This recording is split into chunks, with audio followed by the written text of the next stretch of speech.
No way. In other words, this delusion of yours is not going to last. No way. You're going to wake up soon. And when you do wake up, you will yourself be saying, what have I done? How could I have been deluded? You know, when people are so distracted, there are people you try to wake up and you try to tell them what life is all about, and they don't want to hear it at all. And you say to yourself, man, there's no way this guy will ever accept the truth. That guy is a hopeless case. This one, no way they will ever listen. Allah says to them, Kalla. No, there is a time. For sure. They will listen. No more distractions. And this is after they've gone to the graves, right? After they've been buried. Now, Kalla sawfa ta'lamun. The first one. Very, very soon you will find out. Sata'lamuna means soon you will find out. Sawfa ta'lamun, very soon you will find out.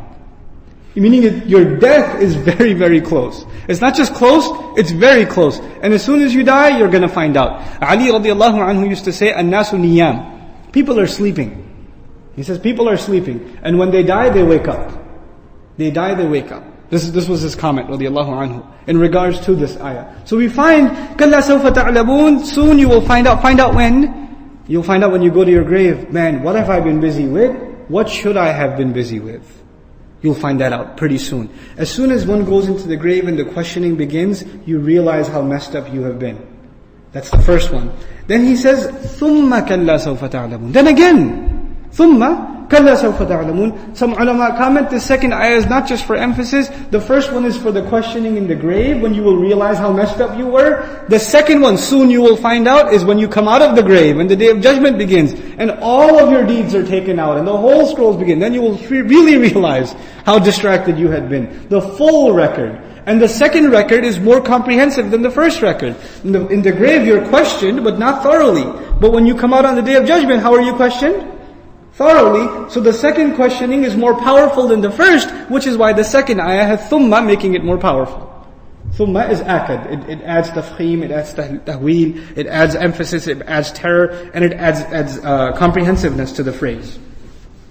So, Allah Azza wa Jal says, كَلَّا سَوْفَ تَعْلَمُونَ ثُمَّ كَلَّا سَوْفَ تَعْلَمُونَ. Az-Zamakhshari has an interesting comment. He says, إِنذَارٌ لِيَخَافُوا فَيَنْتَبِهُوا مِنْ غَفْلَتِهِمْ. This is a gift from Allah. This is a warning, so that they may wake up from their delusion and their distraction. وَالتَّكْرِيرُ تَأْكِيدٌ لِلْرَدْعُ وَالْإِنذَارُ عَلَيْهِمْ. And this repetition, the benefit of it is that when you repeat, the warning becomes stronger. I'm telling you.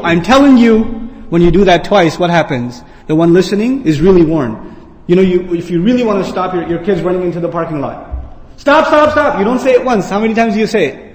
You repeat it? The more serious the warning, naturally, what do? You repeat it. You're gonna find out. كَلَّا سَوْفَ تَعْلَمُونَ ثُمَّ كَلَّا سَوْفَ تَعْلَمُونَ.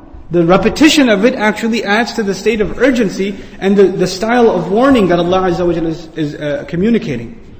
وَالْأَوَّلْ أَشَدْ. And this style is used in Arabic, for example, أَقُولُ لَكْ ثُمَّ أَقُولُ. I'm telling you. Man, I'm telling you. You say it again. You know, and you say this twice to get the point across to someone who does, apparently, until you say it to them this way, it won't affect them. They're beyond the point of just casually talking to them, and they're ready to reason. So you have to give them the stronger language. The Quran, the problem is,